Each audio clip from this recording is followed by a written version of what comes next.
Halo semuanya, selamat datang kembali. Pernah kepikiran nggak kalau nulis surat itu ternyata kayak punya kekuatan super? Yap, hari ini kita bakal kupas tuntas soal itu. Bedanya surat pribadi sama surat resmi. Siap? Yuk kita mulai. Zaman sekarang kan apa-apa serba instan ya. Tinggal kirim DM, chat, beres. Terus ngapain sih repot-repot mikirin format surat segala? Emang masih penting? Nah, ini pertanyaan bagus. Dan jawabannya, mungkin bikin kalian kaget. Jawabannya jelas, penting banget. Tahu kapan harus pakai gaya santai dan kapan harus formal itu bukan soal aturan kuno loh. Ini tuh soal gimana caranya pesan kita kena sasaran. Bayangin aja, kamu kan nggak mungkin ngelamar kerja pakai bahasa chat. Atau sebaliknya, ngirim surat buat nenek pakai bahasa super kaku kan. Oke, udah siap? Ini nih agenda kita. Pertama, kita kenalan dulu sama dua jenis surat ini.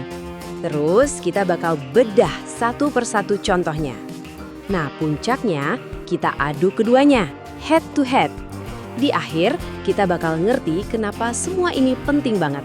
Oke, kita langsung masuk ke bagian pertama. Yuk kita kenalan sama dua bintang tamu kita hari ini, dua surat yang bakal jadi bahan obrolan kita.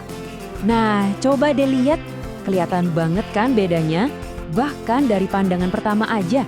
Yang di kiri itu surat pribadi, kesannya hangat gitu buat temen. Sementara yang kanan, undangan rapat OSIS, kaku, resmi, to the point. Tujuannya sih sama, nampein pesan. Tapi cara ngomongnya, beda jauh. Yuk, sekarang kita fokus ke yang pertama dulu. Kita intip lebih dalam surat pribadi ini, cari tahu apa sih yang bikin surat ini terasa, ya pribadi banget. Ini dia surat buat si Alga. Coba perhatiin deh. Gaya nulisnya itu kayak lagi ngobrol langsung, kayak lagi cerita sambil ngopi gitu. Nggak ada tuh yang namanya kop surat, nomor surat, isinya bener-bener cuma curhatan tulus dari seorang temen. Coba dengerin bagian ini deh. Betapa susahnya mendapatkan alamatmu. Wah, ini bukan cuma ngasih info, ini ada dramanya. Kelihatan banget perjuangan si penulis. Nah, inilah esensi surat pribadi. Bukan cuma sekumpulan kata, tapi ada emosi, ada cerita di dalamnya. Jadi intinya surat pribadi itu buat apa sih? Ya buat ini, ngungkapin perasaan, tukaran kabar, cerita pengalaman, pokoknya buat nyambungin hati. Sifatnya fleksibel, personal banget. Coba deh inget-inget lagi, kapan terakhir kali kalian dapat surat yang ditulis dari hati kayak gini? Oke, sekarang kita ganti fokus. Yuk kita pindah mikroskop kita ke surat yang kedua. Kita lihat apa sih yang bikin surat resmi ini beda banget. Mari kita bedah undangan OSIS ini. Dan langsung berasakan bedanya drastis. Nggak ada lagi tuh sapaan hangat atau cerita-cerita. Surat ini benar-benar langsung ke tujuan. Lihat deh, ada kop surat, ada nomor, perihalnya jelas. Misinya cuma satu, ngundang rapat. Titik. Nah ini nih contoh bagus. Di surat ini ada kata prakegiatan. Coba, kapan terakhir kali kalian ngomong prakegiatan pas lagi nongkrong sama temen? Kayaknya nggak pernah ya. Nah, bahasa-bahasa kayak gini nih yang dipakai di dunia resmi. Istilahnya khusus, cuma dipakai di konteks tertentu. Jadi yang paling penting dari surat resmi itu ya strukturnya yang baku. Harus, wajib punya elemen-elemen ini.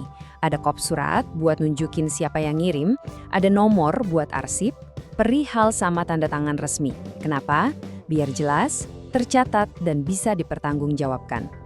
Nah, sekarang saat yang ditunggu-tunggu. Waktunya duel. Kita sandingkan kedua surat ini biar perbedaannya makin kelihatan jelas. Gampangnya gini deh, surat pribadi itu kayak musik jazz, bebas, ngalir, penuh improvisasi. Kalau surat resmi, wah itu kayak barisan tentara. Rapi, terstruktur, setiap gerakannya ada aturannya. Satu buat ekspresi, satu lagi buat fungsi. Yuk kita lihat tabel ini. Soal pengirim, surat pribadi ya dari perorangan, kalau surat resmi dari lembaga atau instansi. Terus menerimanya, surat pribadi ya buat keluarga, teman. Surat resmi buat instansi lain atau orang dalam urusan pekerjaan. Sifatnya juga jelas banget beda. Yang satu akrab, yang satu formal. Gampang kan bedainnya? Kita perdalam lagi ya soal bahasa. Yang pribadi itu santai, akrab. Yang resmi harus formal, singkat, padat, jelas. Isinya juga beda jauh. Satu tentang curhat dan kabar, satunya lagi tentang pemberitahuan atau perintah. Terakhir, soal struktur. Yang satu bebas, yang satunya lagi, wah kaku banget. Ada aturannya, harus ada kop surat, nomor, dan kawan-kawannya. Oke, setelah kita adu keduanya, jadi apa dong intinya? Kenapa kita harus peduli soal ini semua? Yuk kita tarik kesimpulannya. Nah, ini dia kuncinya. Milih format yang benar itu bukan cuma soal ikutin aturan. Ini soal nyetel frekuensi sama yang nerima pesan. Kamu nggak mungkin kan ngelamar kerja pakai bahasa gaul? Jadi konteks itu segalanya. Pakai format yang tepat, itu nunjukin kalau kita ngerti aturan mainnya. Sebagai penutup, aku mau kasih satu pertanyaan buat kalian renungkan. Di dunia yang serba digital dan makin santai ini, kira-kira nasib tulisan formal bakal gimana ya ke depannya? Apa batasannya bakal makin hilang atau malah jadi makin penting buat dibedain? Coba deh pikirin.